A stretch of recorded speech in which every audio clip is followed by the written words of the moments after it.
Olá, pessoal, sejam muito bem-vindos no podcast 1818. Hoje nós teremos uma convidada muito especial. Eu tenho convicção que vocês vão gostar muito da história dela. E, claro, vou pedir para vocês se inscreverem no canal, deixarem os seus comentários, não esqueça da curtida e, mais do que isso, compartilhar muito o nosso material. Eu tenho certeza que vale a pena pelo conteúdo que nós estamos produzindo. E nada melhor do que a nossa convidada se apresentar a todos vocês, falar um pouquinho sobre ela nessa apresentação inicial, para que a gente possa iniciar a nossa conversa. Então, boa noite, muito obrigada pelo convite, primeiramente. É uma alegria muito grande estar aqui com você. É muito difícil me definir, porque eu sou uma pessoa que sempre fiz muitas coisas ao mesmo tempo. Hoje eu me identifico como autora e publisher. Então, eu tenho 3 livros autorais, 4 participações em coletâneas, mas também tenho uma house editorial aqui em Guarulhos, onde eu publico autores independentes e venho trabalhando nesse fomento da literatura e da cultura na cidade. Mas meu passado me condena no jornalismo, né? Tenho 20 anos de experiência no jornalismo educacional cultural, já cobri muitos eventos, principalmente musicais, entrevistei muita gente, vi programa na Rádio Boa Nova. Então, eu já passei por muitas coisas. Leio tarô. Então, assim, é muita coisa ao mesmo tempo, mas acho que é meio que somos mesmo, né? De alguma maneira. Sim. A gente é um pouquinho de cada coisa, né? Até porque a gente vai construindo uma história e com ela vai agregando uma série de conhecimentos, de experiências, né? E é isso que nos faz, né? Que nos forma. Agora, Ivi, fale uma coisa para todos nós, né? Que estamos aqui te ouvindo. Todos nós tivemos uma infância, uma influência, nossos pais, enfim, avós, tios.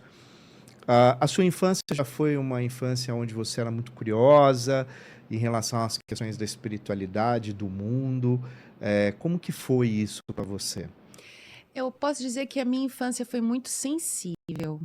Eu sempre fui uma criança bem médiumzinha. Então, com a antena muito ligada. Eu lembro de ser até melancólica. Quando eu descobri essa palavra, eu me senti até confortável. Você se identificou. Porque eu me ligava muito aos ambientes, não entendia muito bem, tinha muito medo, porque via coisas, né, principalmente na hora de dormir. E eu acho que talvez na infância o que me marcou mais foi quando o meu avô faleceu com 10 anos. E eu me lembro muito dele, da presença dele depois da morte, porque ele era meu padrinho. Então eu lembro dele me visitar à noite, fazer carinho na minha cabeça. E nem todo mundo entende isso como algo normal. Então, toda vez que eu comentava sobre alguma percepção, principalmente fora do ambiente familiar, era um pouco assustador para as pessoas, né? Questionador. Me senti um pouco alienígena, né? Nesse lugar.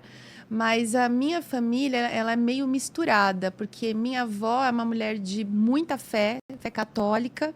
E acredito que a partir dessa fé dela é que eu me conecto com religiosidade de modo geral. Né? Porque a gente demora para entender que isso é mediunidade. Eu só achava que eu passava mal mesmo. Tá, entendi. Infelizmente, muitas crianças ainda passam por uma falta de compreensão dentro do ambiente familiar, por conta de algumas manifestações ou sensibilidade que elas têm, né? A gente já escutou aqui no programa pessoas tidas como louca ali, que tiveram que passar por alguns tratamentos e, na verdade, eram aspectos mediúnicos, uma sensibilidade, uma percepção, né? Então, isso é muito comum. Agora, você tinha vazão para isso? Você tinha orientação ou você depois teve que buscar sozinha? Como é que foi? A gente precisou buscar ajuda no centro espírita. Porque minha família sempre quis me colocar em algum lugar religioso. Então, eu estudei numa escola adventista, bem restritiva.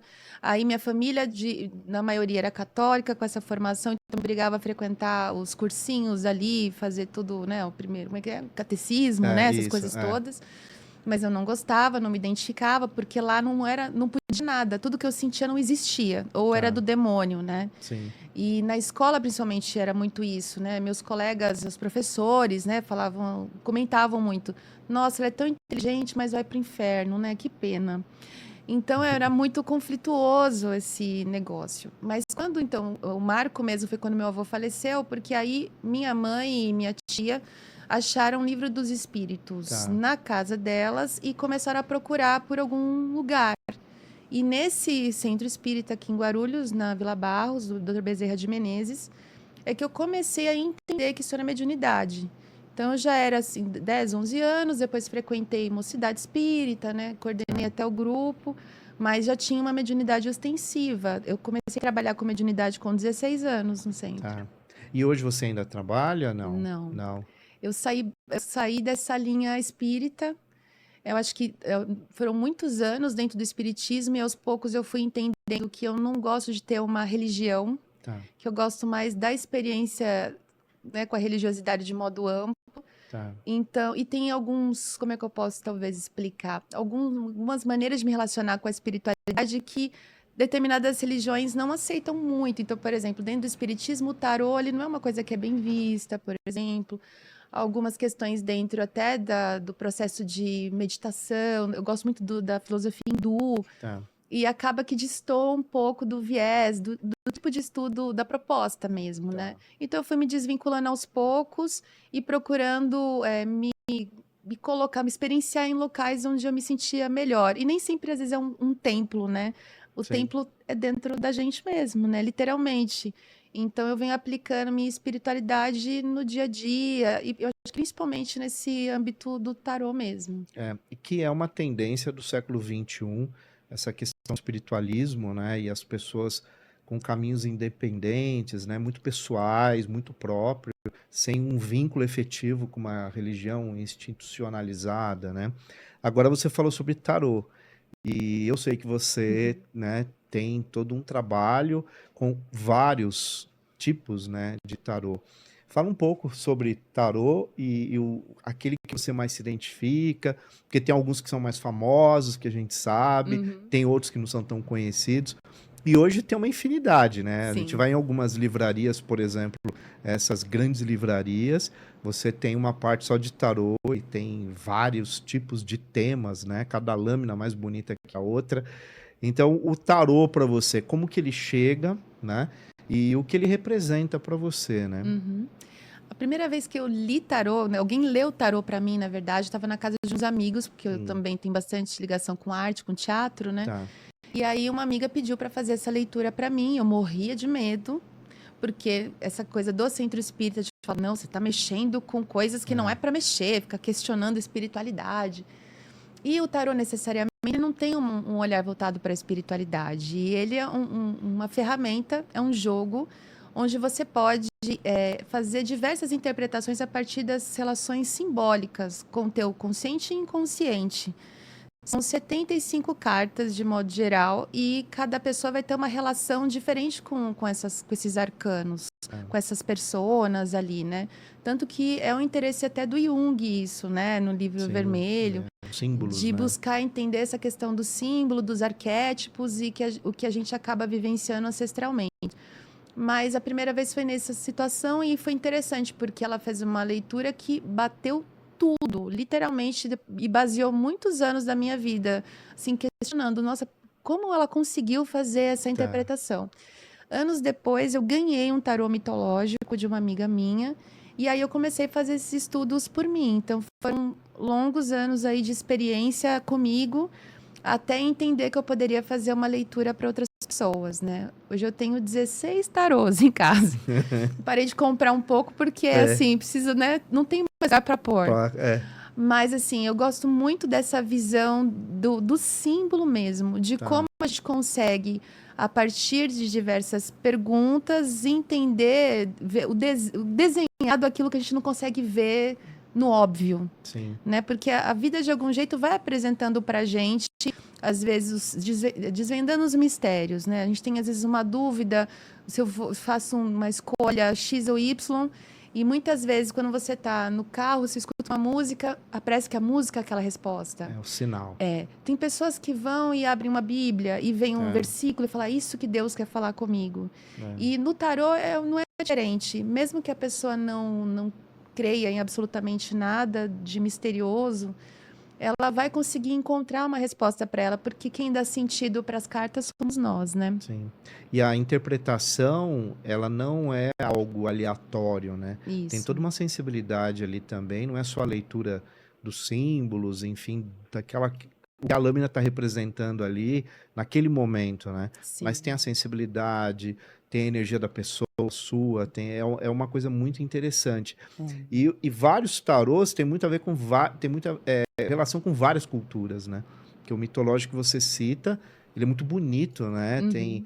E inclusive te leva a uma imersão na cultura greco-romana, porque tem alguns elementos romanos também. E tem algum oráculo, tarô, especificamente que você mais gosta de trabalhar, ou não? Você gosta de todos? Depende do jogo, para quem eu vou jogar e Tá. qual é o Você objetivo da sente pessoa. isso? Isso. Ah, Então, por exemplo, o tarô mitológico eu gosto bastante pelas metáforas e tá. porque eles trazem, né, esse princípio da educação da paideia helênica, de Sim, fazer com que a partir das narrativas a gente aprenda formas de viver melhor, né? sim. Então, um tarô que dá bastante margem a interpretações, a múltiplas interpretações. Mas, por exemplo, o tarô arquetípico é muito interessante também, porque são símbolos totalmente desconectados do tarô tradicional, mas que também que abrem bastante. Eu gosto de tarô que abre mais possibilidade. Tá. Mas eu tenho alguns oráculos, o Circle também, que é americano, e ele é todo em formato realmente redondinho, então não tem essa coisa da sombra e luz. Tudo é Tá. a mesma coisa. Tá.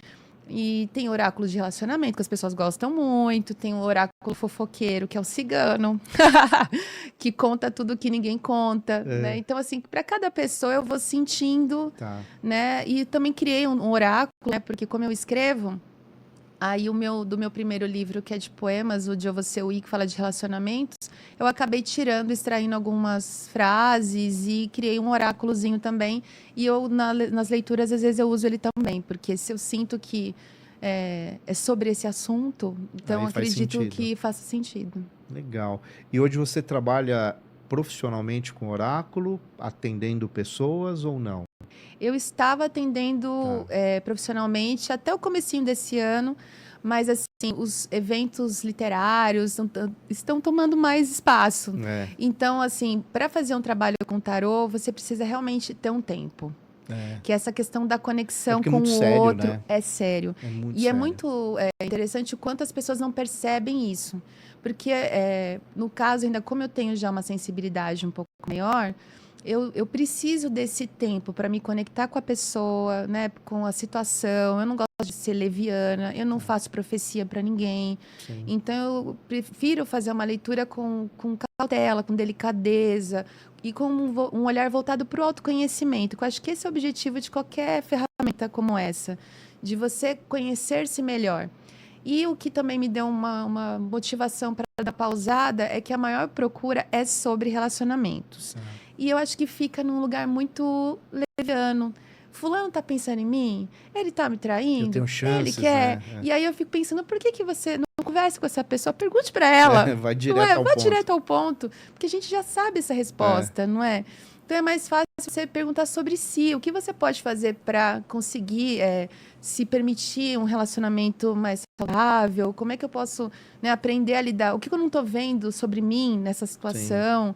Então, existe uma conexão nesse princípio. Então, eu falei assim, bom, talvez não seja dessa maneira que eu gostaria de atender. Então, eu falei assim, vou aproveitar essa pausa para repensar um pouco também. Tá.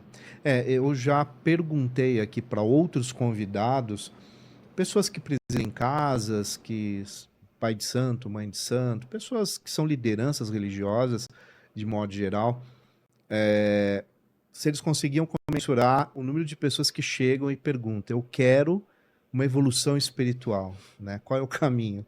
Geralmente não. É.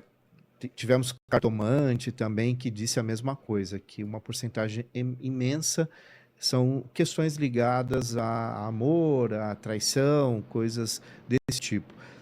Não que não tenha importância para a pessoa, mas eu acho que é muito mais do que isso, né? Um oráculo, um trabalho, um templo, um terreiro, uma sinagoga, uma mesquita, significa muito mais do que se preocupar apenas apenas com essas questões que a gente tem que resolver no mundo aqui, né? Porque tem aquela passagem bíblica, né? Dai a César o que é de César e dai a Deus o que é de Deus. Acho que é mais ou menos isso, né? Nesse âmbito do relacionamento, é seu. Você precisa assumir isso e encarar as coisas como elas são. Às vezes não são. Então, essa questão das projeções, do que a gente quer que seja, né? Então, às vezes a pessoa ela também não está aberta para que o tarô diga alguma coisa, porque ela quer que o tarô diga aquilo que ela quer que aconteça, né? Então é delicado, mas às vezes também me procuram pessoas sobre questões de saúde, que é delicado. E assim, já aconteceu de situações onde a pessoa perdeu um filho e gostaria de saber como a criança estava. Sim. E aí também é uma situação de repente, eu posso até sentir que é aquilo mesmo, mas e se não for exatamente dessa forma? E esse impacto para a pessoa, né? Então, eu sinto muito essa questão da responsabilidade. Mas existem pessoas que, na internet hoje, que fazem aleatoriamente, né? Live atrás de live, o TikTok tá lotado de tarólogos. É verdade. Bem, então, diante disso tudo, vem a Iva escritora. E também isso é um evento na nossa vida, né? Como muitas coisas, elas vão sendo despertadas, né? E a gente vai tendo a capacidade de perceber os sinais, como você disse, às vezes é uma música, às vezes é um texto, às vezes uma pessoa chega e fala uma coisa e fala, pera lá, tem sentido isso, né? Isso vem de uma forma natural, você já gostava desde a sua infância, é importante, eu acho, que as pessoas escutarem, porque tem muita gente que tem vontade de escrever, tem vontade de ousar nesse sentido, mas tem muito medo, tem aquela sensação de que não é capaz. Então, como isso para você foi um processo, como aconteceu, né? Eu sou uma criança que fui criada num ambiente muito artístico, musical, né? Meu pai é músico, meu tio-avô era maestro da banda Lira aqui em Guarulhos, o 8º maestro. Então, eu fui criada num ambiente artístico, musical. Então, eu acho que se eu não fosse escritora, eu seria musicista, alguma coisa relacionada a isso, que era o meu sonho. Ou fazer teatro, ou alguma coisa assim. Eu queria ser famosa na arte, né? Não, sei lá, aleatoriamente. Mas eu nunca tinha esse foco de quero ser escritora. Eu nunca achei que era para mim. Tanto que quando eu comecei a trabalhar com jornalismo, isso ficou muito evidente, porque eu entrevistei muita gente famosa mesmo, de Nobel de Literatura, né? O Antônio Scarmeta, do Carteiro Poeta, por exemplo. E, sei lá, Daniela Mercury, o Genesi, o Arnaldo Antunes, galeras grandes. E aí eu falava, gente, mas eles são os artistas. Quem eu sou na fila do pão, né? Nada. Então, cada vez que eu trabalhava com isso, eu me colocava mais para trás, porque eu achava que a voz era das outras pessoas. Mas, nesses intervalos de release e de reportagem, eu escrevia em blog, né? Então, eu fazia os textos como uma escriba das situações que aconteciam, ia catalogando. E no momento onde eu saí dessa função, que eu estava como assessora de imprensa aqui num órgão da cidade, eu me senti meio perdida e fui reler as coisas. E eu falei, poxa, acho que essa menina não é tão ruim. Acho que eu vou investir nela. E aí peguei textos de 3 anos que estavam ali juntos, chamei uma amiga que trabalhava comigo, que era designer, que me conhecia muito bem e que estava morando na Amazônia. E ela diagramou meu primeiro livro de lá, eu aqui, ela lá. E que é o meu primeiro livro, o de Você que tá em algum lugar aqui. Que é esse aqui sobre relacionamento. Pode mostrar para a câmera aqui, ó. E ele conta, fala um pouco sobre ele. Ele conta a história de 3 relacionamentos. É dramático, né? Uma jovem adulta cheia de questões mal resolvidas, né? Mas eu acabei amarrando com narrativas poéticas, falando dos processos, das etapas que a gente vive quando se permite se relacionar com as pessoas, dos melhores momentos aos dramas, às aprendizagens, às reflexões. E eu tinha muita vergonha dele, confesso. Mas agora eu entendo a quem ele se direciona, não é? Assim, quando a gente amadurece, a gente revê muitas coisas, claro, né? Mas para alguém vai chegar. E eu tinha passado por situações muito difíceis dentro de relacionamentos mais tóxicos, abusivos, e eu percebo o quanto mesmo na delicadeza de algumas poesias, esse tema está presente, né? Então, acho que hoje ele é muito útil e atual. É interessante fazer isso depois Ele de tantos comunica. anos. Tá. E aí eu acho que, assim, passou um tempão para eu achar que realmente eu conseguiria escrever outro livro. E aí, no meio da pandemia, que a gente acha que ia passar, né? Todo mundo muito bem, rapidíssimo, que não passamos. Um mês era loucura, né? Pensar um mês era loucura, né? E aí eu tava no meio de 4 terapias ao mesmo tempo, né? E 2 era uma integrativa e outra junguiana. Tá. E aí eu não tava bem mesmo, tava bem ruinzona. E aí a minha terapeuta falou assim: você não é escritora? Será que se você não escrever, você não consegue entender melhor o que tá acontecendo contigo? E eu acho que até pela sensibilidade, você acaba captando coisas do inconsciente coletivo que necessariamente não são suas, mas a gente vira uma antena, um mediador de alguma coisa. E aí, numa dessas situações ali, meditação, em 2 horas eu escrevi o Anísia, que é o meu primeiro infanto-juvenil, que ele conta a história de uma nuvem, a Anísia, repleta de raios, angustiada, ela não gosta muito dela. E aí ela encontra na amizade com o vento, com o Antônio, uma forma de resgatar a si mesma, o seu potencial, ela entender quem ela é de verdade. Né? Então, isso faz muita diferença no sentido de entender sobre o que eu gosto de falar também. Porque eu gosto de falar sobre emoções, dessa percepção da gestão emocional de uma forma mais madura, inclusive de autoconhecimento.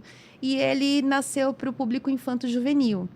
Eu não consegui publicar à época, eu tive que esperar meu filho crescer um pouquinho, porque nenhum ilustrador conseguia decupar o texto. Tá. E aí a gente publicou ele esse ano na Bienal do Livro de Guarulhos. Ah, que legal. Que É este livro que você acabou de mostrar. Exatamente, esse livro mesmo. Tá. E assim, ele teve uma saída ótima na Bienal.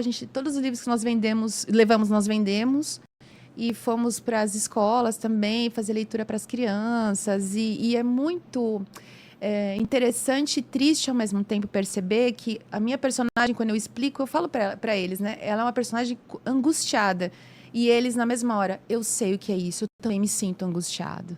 Né? E a gente encontra nas crianças várias Anísias precisando ter esse acolhimento, ser enxergado, sem julgamento. Então, eu acho que, às vezes, a gente fala do oráculo, né? E o quanto o livro pode ser um oráculo para alguém, né? Nesse sentido.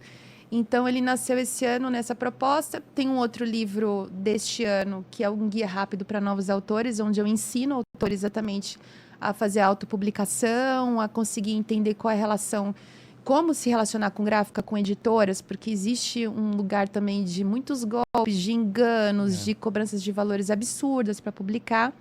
Mas nesse meio tempo, entre o primeiro e o Anísia, eu fui participando de antologias, né? Então, eu participei da Quincas Editora da Recomeçar, que é um texto pós-pandemia também, que fala sobre esperança.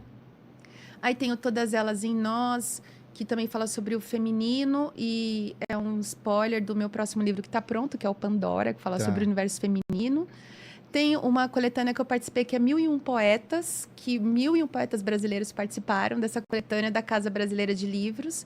Meu texto foi selecionado e acabou que a gente publicou ele em 2019, 2020, uma coisa assim também. E eu fui premiada como destaque no Selo of Flip, com um texto também, o Portrait, e esse evento para mim foi, acho que talvez a melhor coisa para eu sentir que eu podia escrever e que era para mim. Porque a Flip é um dos eventos mais importantes de literatura que acontece em Paraty. Isso. E o Selo Flip, ele é um evento, um concurso que acontece paralelo, mas no mesmo, né, no mesmo espaço. E você manda os seus textos anonimamente e uma banca técnica da Flip avalia. E um dos meus textos realmente foi selecionado como destaque, e isso me fortaleceu muito no sentido de, bom, se às cegas, ninguém sabe quem eu sou, não paguei ninguém, né? A pessoa sabe, me valorizou, então acho que eu preciso me valorizar também. E respondendo essa questão que você perguntou sobre as pessoas, eu acho que existe realmente um lugar de não reconhecimento, né, das nossas capacidades. Isso. Porque a gente tende a olhar muito para o outro e admirar o outro e reconhecer no outro, mas sem perceber que o que você reconhece no outro é seu também. Sim. Quando a gente enxerga a beleza fora, é porque a gente tem ela dentro da gente de alguma maneira. Esse potencial é latente. Mas eu acho que vale a pena, quem gosta de escrever, estudar o estilo que gosta.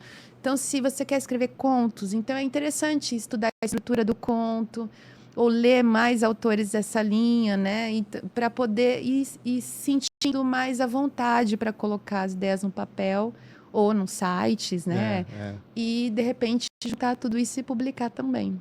E hoje em dia não é impossível publicar. Não. Já foi, né? Já foi muito difícil, era muito fechado, as editoras tinham todo um monopólio, as grandes editoras. Hoje há muitas possibilidades no mercado, claro, com muito cuidado, como você bem fala, né? Tem muito golpe por aí, mas hoje é muito mais democrática essa possibilidade.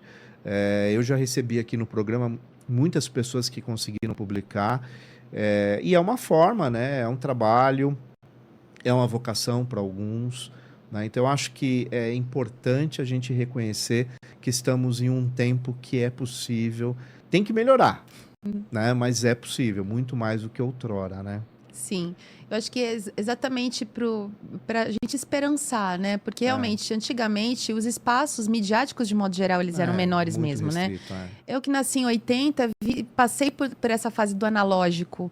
Então, para você ser publicado, você precisava, no mínimo, ser jornalista, né? Conhecer alguém dentro de uma editora ou de um jornal. E isso te colocaria em evidência para publicação. Hoje existem diversas plataformas digitais que você pode publicar o seu livro sem precisar imprimir, inclusive. Outras que imprimem a partir de 4 livros. Então, não cair nessa linha de combo, né, como se fosse uma lanchonete, onde você vai pagar para um lugar, para um valor grande para poder publicar. Eu acho que saindo dessa enganação, vamos dizer assim, você consegue sim publicar de forma independente. Por exemplo, a nossa house, ela tem essa função. A gente tem todos os serviços editoriais. É uma assessoria ou a pessoa entrega o livro lá e você oferece todo o trabalho, todo o caminho para a pessoa publicar? É exatamente isso.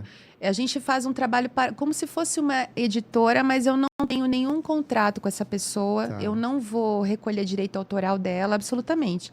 O meu papel é ajudar essa pessoa a publicar. Então, o que ela sabe fazer, eu não preciso fazer por ela. Então, se ela não sabe fazer a diagramação, então a gente faz por ela. O manuscrito, ela tem uma dificuldade de desenvolver o texto. Então, eu posso trabalhar uma mentoria com ela de escrita criativa e ajudar ela a finalizar o texto. Eu trabalho também com marketing literário. Então, ajudo as pessoas a encontrarem essa autonomia para aprender a se divulgar, a encontrar o seu espaço. Mas todos os serviços gráficos do zero a gente faz. Da capa, diagramação, registro do livro. Se precisar imprimir, a gente entra em contato com as gráficas, faz essa mediação. Em preço justo para a pessoa.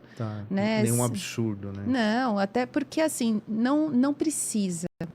Quando a gente vai escrever um livro, a gente quer escrever muitos livros. E a gente não tem que vender nossa casa, nosso carro. Perder a sua vida para publicar um único livro. E essa coisa de você também imprimir muito, às vezes, é ruim, porque quando você não tem um manejo de como conversar com as pessoas para vender o livro ou para oferecer, você acaba encalhando eles com você. Então, às vezes, é um valor que você poderia ter investido em você mesmo, né, de outras formas. Então, a gente tenta democratizar esse acesso, informando, principalmente, como se faz. E o que a pessoa se sente à vontade, o que ela precisa, a gente atende. Mas também a gente presta serviço para editoras, né? Aqui em Guarulhos a gente também trabalha com a Quincas Editora. E que é uma forma também de ampliar a nossa experiência nessa área. Agora, conta para nós, Rádio Boa Nova, né? Nossa. Você tinha um programa. 2 programas. 2. E como que era? Qual tema? Qual que era a pauta? Como que eram esses programas? Eram ligados à espiritualidade? Sim, os 2. A Rádio Boa Nova, ela vem da minha experiência com a juventude espírita, né? Porque como eu entrei no centro espírita muito jovenzinha, logo com 16 eu já era coordenadora de mocidade, a pedido da espiritualidade, para trabalhar as energias. E aí a gente foi ampliando essa perspectiva até os 25 anos, mais ou menos. E aí, depois que meu filho nasceu, a rádio já tinha um programa, meus amigos eram apresentadores, o Juventude Maior, e aí eu fui chamada para ser uma das apresentadoras. Então, acho que foi 3 ou 4 anos de Juventude Maior, e aí, segundo o seu Jeter Giacomini, a gente já era grandinho demais para ser Juventude, as paquitas cresceram, mudou a geração. E aí ele ofereceu pra gente um outro projeto, e a gente fez também mais 3 anos de Espiritismo e Direitos Humanos, que era uma pauta meio que de continuidade ao que a gente já fazia, porque a gente já falava sobre valorização de cultura, educação e para a juventude, e de alguma maneira a gente começou a linkar isso com essa questão dos direitos humanos, e foi uma experiência maravilhosa que a gente teve na rádio. Acho que fazer rádio é muito gostoso, né? Essa relação com o público. E a gente também entrava ao vivo com a TV, Mundo Maior. E foi uma experiência assim, de 7 anos ao todo, os 2 programas. E foi uma experiência que tinha conversa com o público, tinha essa troca de conhecimento, de informação também. Os 2 programas eram ao vivo, o Juventude começou aos domingos, a gente tinha 2 horas de programa, Marcelo, muito tempo, né? Aí a gente foi diminuindo, né? Aí ofereceram pra gente sábado, que era mais interessante, porque sábado, próximo ao horário do almoço, é o horário de maior audiência. Então, porque domingo a gente ficava lá porque não tinha quase ninguém, né? Então fica aí, quer ficar 4 horas? Fica, né? E a gente ficava o tempo que a gente queria. Mas o sábado começou a profissionalizar a gente um pouco mais. No sentido de que, independente da gente já ter uma responsabilidade, era um horário realmente que impactava mais as famílias, as pessoas que já estavam esperando ali o fenômeno UFO, por exemplo. A gente antecedia o fenômeno UFO. Então foi bem interessante, porque as pessoas mandavam perguntas ao vivo. A gente sempre teve convidados também, entrevistados, que iam presencialmente ou também falavam via telefone. E isso, eu acho que ampliou muito a minha experiência também como comunicadora. Eu acho que me fortaleceu muito. E como eu estava trabalhando muito na área do jornalismo, acho que juntou uma coisa na outra. Então, as minhas pautas de fora traziam muito também para dentro e vice-versa, né? Entendi.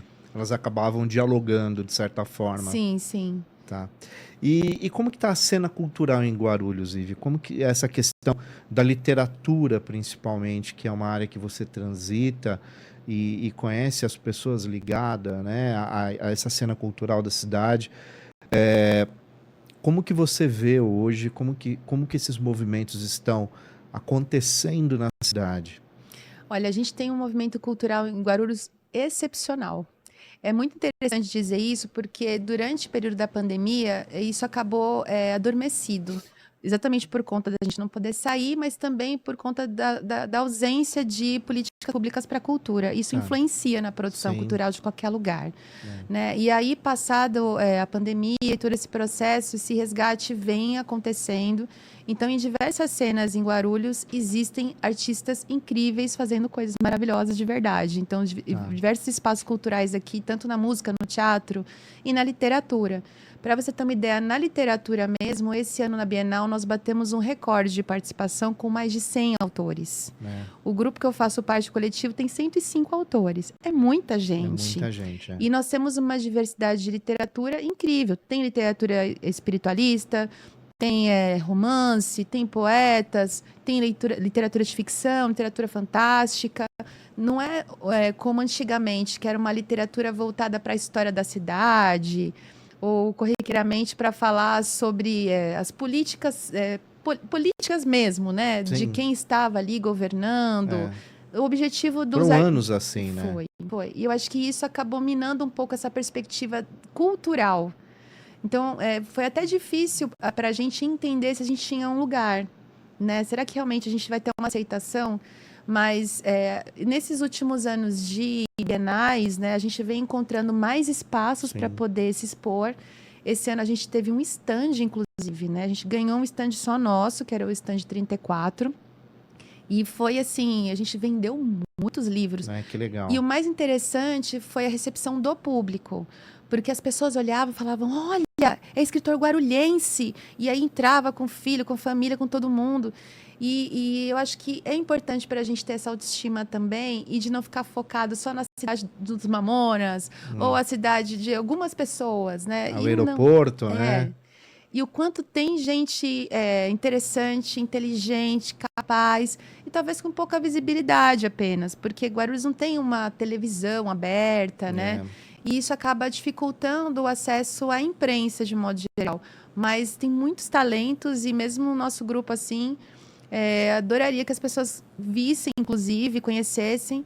Venho fazendo resenha de livros de guarulhenses, né, nos últimos tempos, fazendo essas leituras e divulgando, porque realmente é muito rico e às vezes a gente valoriza tantas pessoas de fora, um autor internacional, e quando você vai comparar, você fala assim, será que realmente, né, essa pessoa daqui de perto não tem tanto talento, não é equiparado? Será que você não poderia dar uma oportunidade também, né? Então, Sim. às vezes vale a pena abrir um pouco, né, o coração, né, para essa possibilidade. Não, é importante escutar isso, porque realmente, como não há uma imprensa, uma grande mídia olhando, né, e divulgando isso, para muita gente a impressão que dá é que não há produção cultural na cidade, né?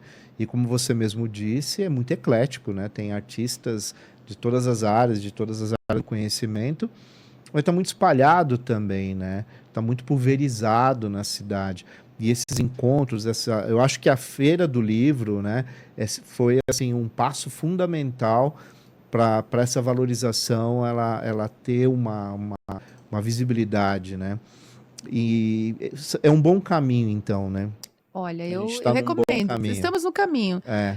E a Universidade de Guarulhos também vem promovendo festivais literários. Já Teve há fez pouco, né, uma Foi a premiação. Fliung. Não, mas antes da menção honrosa, É. a gente teve a segunda Fliung, que é o Festival Literário da Universidade de Guarulhos. E que também recebe autores guarulhenses, promove também mesas com debate, oficinas. O próprio Sesc Guarulhos também Sim. vem abrindo portas para nós. Então, acho que a gente também hoje tem equipamentos que estão mais abertos também para conhecer a gente. É porque precisa de espaço, né? Para poder reunir as pessoas e abrir a possibilidade do diálogo. Tudo isso é parte de um combo de oportunidades que as pessoas precisam ter, né? Sim. E hoje você está envolvido em tudo isso. Tudo isso misturado. Tudo isso misturado. E dou aula ainda também. Também sou trabalha... professora da Prefeitura de Guarulhos também. Ah, é? Tenho 6 horas de trabalho como professora. Você é pedagoga? É na área Também. Tenho formação também em pedagogia. Tá. E esse ano eu tô com o 4º ano, criando monstrinhos leitores. Eu tava falando pro meu filho hoje, que a gente tá usando uma plataforma de literatura, né, nas aulas. E tem um aluno hoje que eu tava vendo o sistema, a nota, né, quantos livros eles leram. Tem um aluno meu que já leu 41 livros. Nossa. Ou seja, né, eu tô criando pequenos monstros, né, leitores. Eu acho que a gente tem uma vantagem, de repente, de perceber onde você pode impactar. E a ponta, ela é muito importante, né? Porque eles sabendo também... É a base, né? E sabendo que o meu trabalho é esse, né? E se sentem incentivados a escrever também, né? Então, acho que é válido também, mas é mais um trabalho que eu tenho. Você vê, é a educação pelo exemplo, né? Então, eles acabam mirando em você uma possibilidade. Sim. E isso é muito legal, né? Então, você hoje tem uma vida muito eclética no sentido das suas atividades, né? Sim. Legal, isso é bom. E a espiritualidade dentro disso tudo, como que você se organiza, né? Você já citou que hoje você tem um caminho muito independente, né? De qualquer instituição, mas você vive ela no seu cotidiano, você busca esses sinais que a gente falou lá no começo da conversa, você traz um pouco disso para a sua literatura. Como que você se relaciona com a espiritualidade hoje e a Ive de 2024? Olha, eu acho que sem a espiritualidade, sem essa relação, não existiria, Marcelo. Porque eu me sinto cada vez mais conectada com esses sinais todos que me confirmam isso, né? Eu acho que essa relação com a minha avó, como eu te falei, ela é muito devota à Nossa Senhora, por exemplo. Então, independente da religião, eu tenho uma devoção muito grande por ela, por exemplo. Ela já me ajudou a sair de situações inimagináveis, né? Uma situação, por exemplo, com o pai do meu filho, que foi agressor, fiquei em cárcere privado e ao pedir para ela, em 5 minutos eu tive uma ajuda, por exemplo, numa situação que eu estava passando desesperadora. outras situações onde eu também achei que eu não tinha mais saída, né? A espiritualidade ir por meio dos sinais. Quando eu estou na rua e vejo uma Nossa Senhora, eu sei, nossa, estou no caminho certo. Né? É como se a partir dessa imagem eu conseguisse ter um sinal da segurança, do acolhimento, da proteção. Mas eu também sou totalmente fixada nessa coisa de números, né? Porque astrologia, numerologia, elas, né? O tarô tá tudo envolvido nisso. Então eu tenho até um amigo que sempre me manda, quando tem números repetidos, ele fala: olha aí pra você, né? E eu já olho pra saber o que significa. Você veio no 1818, né? Total, né? Você vê aqui. E fora que essa coisa. E tem mesmo, né? Às vezes eu tenho uma conversa, por exemplo, com você. E ela foi significativa. Eu olho ao último horário que você mandou a mensagem. E aí eu vou ver o significado e falo, caramba, né? Então eu gosto muito da natureza. Gosto de estar entre as árvores, de estar ouvindo passarinhos. Esse é meu lugar. Então a minha espiritualidade é muito conectada com essa relação, com a vida, com o que é vivo. E com esse repertório dinâmico mesmo das relações que eu tive. Então, Nossa Senhora é, para mim, ao concurso, ela está acima de todas as coisas. Porque realmente ela existe na minha vida, né? Mas eu já fui afetada por outros estímulos, por exemplo, Yogananda, porque eu gosto muito de meditação, então fiz diversos cursos de meditação. E quando eu fazia curso dele, por exemplo, eu tinha umas projeções astrais muito loucas com ele. Eu tinha até medo de, meu Deus, onde o Yogananda vai levar, né? Mas fiz vários cursos na área de terapias, fiz de Reiki, barra de Access, de terapia floral, fiz um monte desses cursos, porque gosto de me conectar mesmo com o assunto. Mas acho que a espiritualidade ela acontece muito também no dia a dia mesmo, na contemplação, que é uma coisa da poesia. Porque a poesia você não ensina ninguém. A poesia é uma forma de enxergar a vida. E quando eu escrevo, quando eu me conecto com as emoções e com essa percepção, né, do impacto de fora comigo e como eu vejo o que acontece comigo fora, isso também é uma forma de arte, né? Então, essa catarse acaba fazendo com que algo transcendental, sobrenatural aconteça. E a espiritualidade, né? Sim.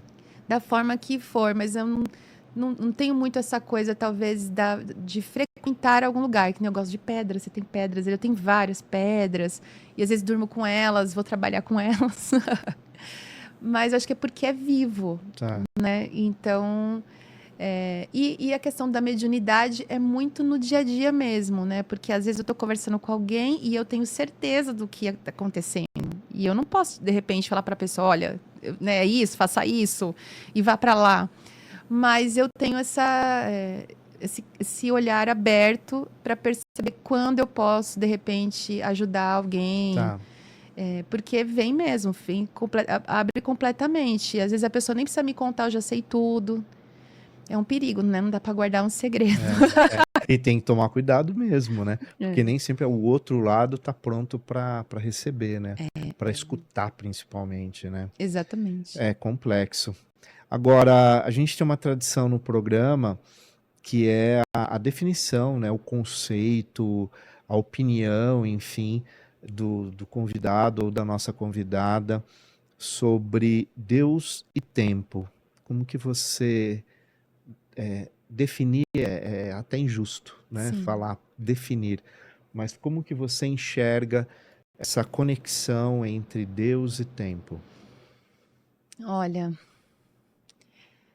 primeiro eu acho que eu vou no tempo, que é mais fácil. O tempo, para mim, ele não existe linearmente.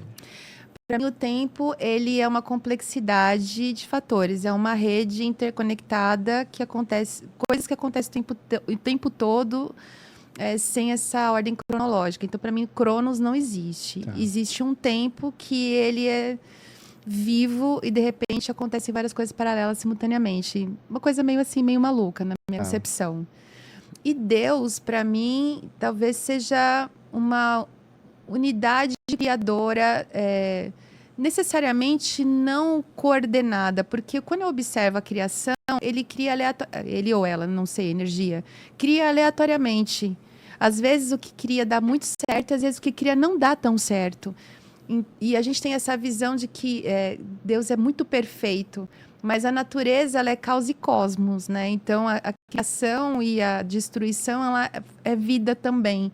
Então, para mim, eu vejo Deus como um criador constante, imparável. E dentro desse tempo, e que fica um pouco desconectado com... A partir de cada realidade, cada criação tem uma visão desse tempo, e cada coisa acontecendo num tempo diferente, num momento diferente, e a gente meio perdido nesse rolê todo. É complexo essa pergunta E a mesmo. gente no meio, né? E a gente no meio. Exato. Ivi, você falou de um lançamento de um livro que está para sair. Você tem previsão? Porque depois a gente anuncia aqui também, viu? Assim que sair, você avisa que a gente pode comunicar aqui também. Esse livro é sobre o quê? O próximo livro é o Pandora, o Oráculo das Nuvens Densas. Aí o oráculo está ali. Tá. Mas é um livro sobre o feminino, são textos, narrativas poéticas que tentam traçar a história da humanidade a partir da ótica da mulher. Tá. Porque é muito comum, infelizmente, todas as literaturas elas só têm um único ponto de vista, que é o ponto de vista patriarcal. E não é uma questão feminista o livro, ele é uma questão feminina mesmo, né? Quando eu estou fazendo uma pós agora, por exemplo, de literatura, e aí todas as indicações de escritores de todas as fases da literatura são sempre homens mencionados, não tem mulheres mencionadas. Isso é que elas estavam lá no Barroco, elas estavam lá no Renascimento, na Antiguidade, na Mesopotâmia, na Suméria. Então, eu acho que às vezes falta um ponto de vista diferente. E ele foi feito a partir de diversas pesquisas sobre esses arquétipos do feminino, dessas possibilidades de olhares e também por algumas experiências. Então, é como se fosse o Inferno de Dante. Tá. Mas numa perspectiva do feminino, porque as mulheres passam por diversos infernos, né? Então tem essa perspectiva da questão das violências, dos abusos, mas também tem uma conexão com a natureza, com a divindade, com o seu sagrado, e uma relação com a espiritualidade. Então eu vou passando por diversas etapas dentro de narrativas poéticas para a gente entender-se melhor dentro desse feminino. Quem é você, né? E a Pandora, no mito, né? Ela acaba abrindo uma caixa que, né, supostamente era um presente, e um presente de grego, literalmente, né? Porque o que saiu foram todas as mazelas do mundo. Sim. Mas quando ela abre, é como se qualquer mulher estivesse abrindo sua própria caixa e se reconhecendo e tendo que ver de certa tudo forma, isso. é uma libertação, por mais que incomode, né? E tem uma visão interessante do Nietzsche, mesmo sendo um homem, não sendo uma mulher no caso, né? Mas que ele fala sobre a esperança, porque ele fala que a esperança talvez seja a pior coisa que uma pessoa pode ter, porque ela acaba te deixando extremamente submisso em relação a algumas coisas. E no Pandora, eu acho que isso acaba também ficando em evidência. Não existe uma esperança de que tudo fique bem, porque às vezes não vai ficar. Você precisa ampliar a tua consciência para ficar bem, apesar do que acontecer.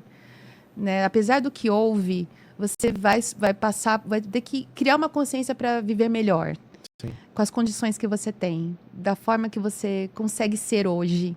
E ele faz um link, eu acho, com a Anísia, porque a personagem também ela precisa entender como ela tem que aprender a lidar com as suas inconstâncias, com o seu lado luz e sombra, e como a tempestade faz parte de ser quem ela é, né?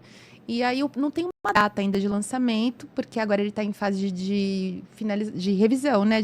Tem agora a última revisão, e aí vai diagramar e tudo. Então, provavelmente, como esse ano tem bastante evento, Bienal e tudo, então provavelmente o ano que vem, ou para a Bienal do Rio, alguma coisa assim, mas pro ano que vem. Tá, entendi. Mas eu avisarei. Não esquece. Uma mensagem para as pessoas que estão nos assistindo, aquilo que para você é importante dizer para o outro e que faça sentido, né? Diante de tudo que nós falamos aqui, como um exemplo, né? Eu acho que é legal você estar falando uma coisa para as pessoas, como uma mensagem, né? Para as pessoas que estão aqui nos assistindo. Eu acho que o que eu gostaria de compartilhar é que vale a pena a gente viver. Eu acho que existe uma dinâmica muito tacanha no dia a dia, onde obriga a gente a ser demais, ou ser perfeito demais, ou entregar demais, ou criar. A gente cria muitas ideias sobre o que a gente deve ser. E, de alguma maneira, toda essa pressão acaba fazendo com que as pessoas não tenham muita vontade de ser mais, porque acaba que você tem que ser para atender, né? Para agradar, para fazer valer, para ser alguma coisa.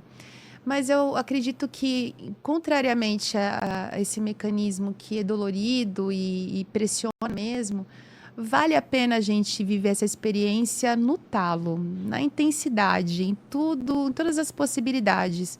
Na dor, no amor, Sim. em todas as dimensões.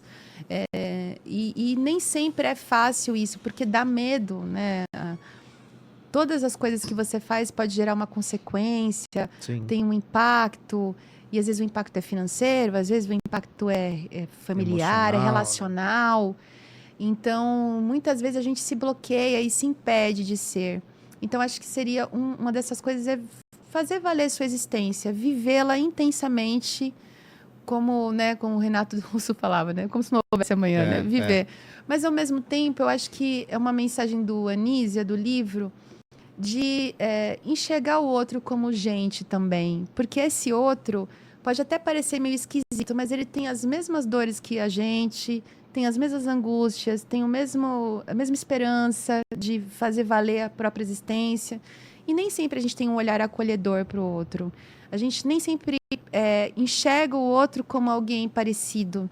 E aí afasta ou julga, reprime, separa mesmo, né? A gente está separado por tantas coisas Sim. ultimamente, e talvez algumas com muita importância, outras nem tanto, que de repente vale a pena, além de viver, perceber que o outro pode viver comigo também. E que seria legal, de repente, se a gente abrisse essa possibilidade para olhar no olho e enxergar a pessoa como a gente gostaria de ser olhado. É isso. Muito bem. Te agradeço profundamente a sua presença. Tenho certeza que as pessoas vão gostar muito do nosso episódio de hoje. Todos os seus contatos estarão aqui, tá? Para as pessoas adquirirem também seus livros e suas redes sociais, enfim. E foi um prazer tê-la conosco aqui no 1818. Assim que seu outro livro sair, nos avise, porque a gente vai mostrar aqui também. E é isso, vamos continuar lutando pela literatura, pela cultura e tudo aquilo que é fundamental para o ser humano se emancipar. Sim. Então, de verdade, muito obrigado, tá bom? Bem, eu quero agradecer a todos vocês que acompanharam o nosso programa de hoje. Não posso esquecer da Bacarim English School, que nos apoia nesse projeto, a Noesis, que é uma plataforma de psicólogos que atende brasileiros que moram fora do nosso país, que precisam de um aporte psicológico. Temos também a produtora, se é que a gente pode falar, artesã de velas, que é a Lute Benedetta. São velas aromáticas sensacionais, que inclusive tem um aroma 1818 também. E é muito especial. Eu tenho certeza que essas pessoas fazem parte de um conjunto de seres humanos que querem um mundo melhor. Então, muito obrigado pelo apoio. A Ana Clara não está aqui hoje, porque ela está em uma ação externa pelo nosso podcast, gravando aí Lugares que Impactam. E nos próximos episódios ela vai retornar aqui conosco. E claro, muito obrigado a vocês que acompanham o nosso projeto, que compartilham muito o nosso projeto. Vou pedir para você se inscrever no canal, deixar a sua curtida e, mais do que nunca, acompanhar e andar junto conosco nessa empreitada por amor universal, por uma cultura de paz, muito investimento em cultura, muito investimento em literatura.